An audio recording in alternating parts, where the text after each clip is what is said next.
ನೀವು ಭಾರತ ದೇಶದಲ್ಲಿ ಸಾಕಷ್ಟು ಸಾಧು ಸಂತರ ಹೆಸರನ್ನ ಕೇಳಿದ್ರಿ. ವಿಶ್ವಾಮಿತ್ರ, ಭಗೀರಥ. ಇವನ ಹೆಸರು ಬಂದ್ಬಿಟ್ಟು ಭೃಂಗ ಸಾಧು. ಈ ಭೃಂಗ ಸಾಧು ಶಿವನಿಗಷ್ಟೇ ಪೂಜೆ ಮಾಡ್ತಿರ್ತಾನೆ, ಪಾರ್ವತಿನ ಪೂಜೆ ಮಾಡೋದಿಲ್ಲ.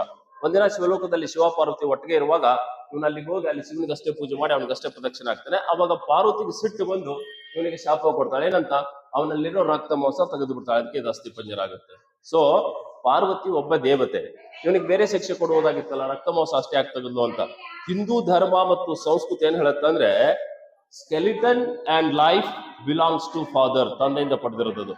ನೋಡಿ, ನಾವು ನೀವೆಲ್ಲ ಚಿಕ್ಕವರಿರ್ಬೇಕಾದ್ರೆ ತಾಯಿ ಎದೆ ಹಾಲು ಮುಟ್ಟು ದೇವನ ಬಳಸ್ತೀವಿ. So as a Hindu religion, as a Hindu culture, blood and flesh belongs to mother. ಹಾಗಾಗಿ she took her part from this body. ಹಾಗಾಗಿ ಇದು ಅಸ್ಥಿ ಪಂಜರ ಆಗಿದೆ. ಅವನಿಗೆ ಅಷ್ಟೆಲ್ಲ ಶಿಕ್ಷೆ ಕೊಟ್ಟರು ಪಾರ್ವತಿ ಸುಮ್ಮನಿರೋದಿಲ್ಲ. ಶಿವನಿಗೆ ಹೇಳ್ತಾಳೆ ಏನಂತ? ನಿಮ್ಮ ದೇಹದಲ್ಲಿ ಅರ್ಧ ಭಾಗ ಕೊಡಿ, ನಾವಿಬ್ರು ಒಂದಾಗ್ಬಿಡೋಣ, ನಮ್ಮಿಬ್ರಿಗೆ ಸೇರಿ ಅವ್ನು ಪೂಜೆ ಮಾಡ್ಬೇಕಲ್ಲ ಅಂತ ಹೇಳ್ತಾಳೆ. ಅವಾಗ ಪಾರ್ವತಿ ಆದೇಶದ